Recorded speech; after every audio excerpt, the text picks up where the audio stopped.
that baby hair had just gone out there just that far. And yeah, he looked like $1 million.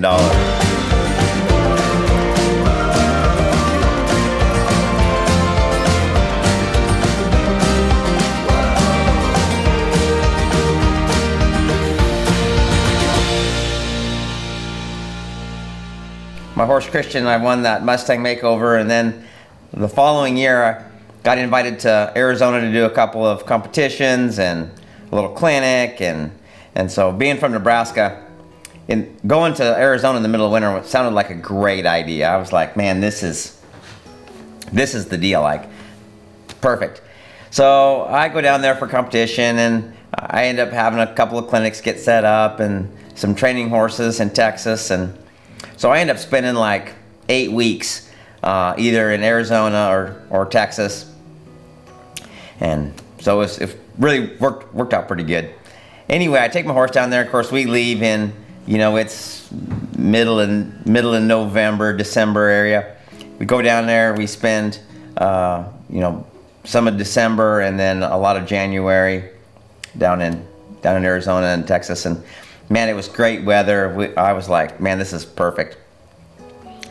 So I come back, and we were supposed to go to Road to the Horse, supposed to do a demo there, and so, it's about a week or two before I have to leave, and my horse is like, the hair is falling off of him, and he is bald underneath. I mean, he is there.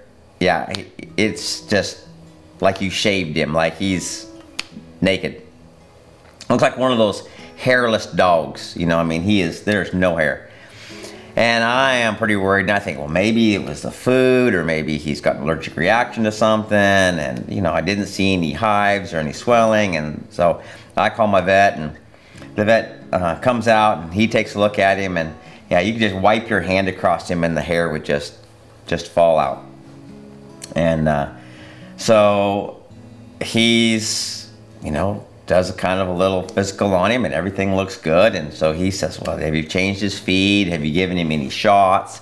Anything you've changed lately? And I said, no, I'm trying to think of everything. And he said, well, what have you been doing? And the last month or so.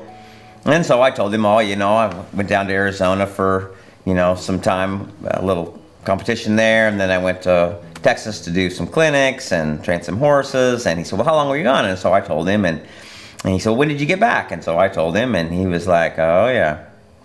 And he said, your horse is shedding out the old hair before the new hair grows in. He said, when the time change starts, when the days start getting lighter, it triggers the horse to grow hair.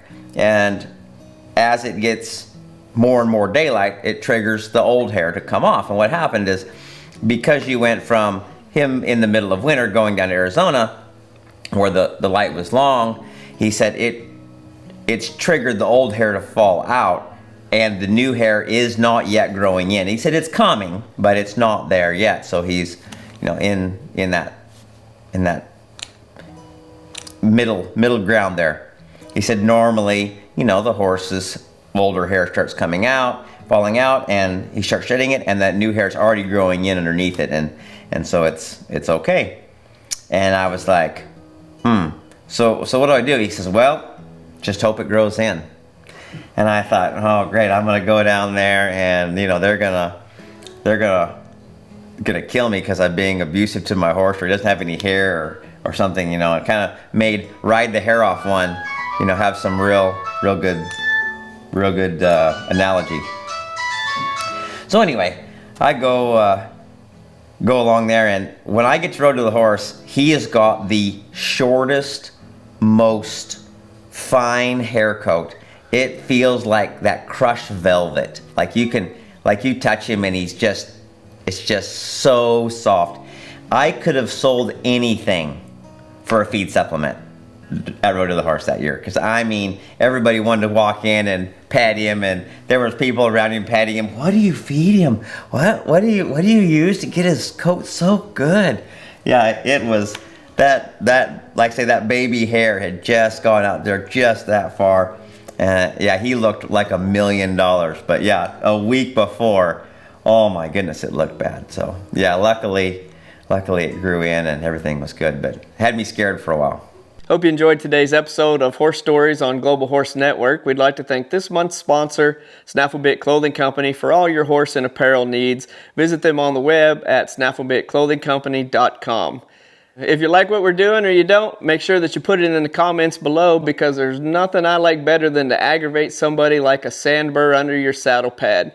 Be sure to share our stuff on all the social media platforms, because that's what all the cool kids are doing. Be sure to subscribe if you like what we're doing. If you want to be notified whenever we're posting new content and some kick-ass stuff, click on the notification bell. If you like what we're doing, click the like button. If you hate what we're doing, click that bad boy twice, because there's nothing that I enjoy more than a good hater. And as always, ride hard, be safe, and have fun.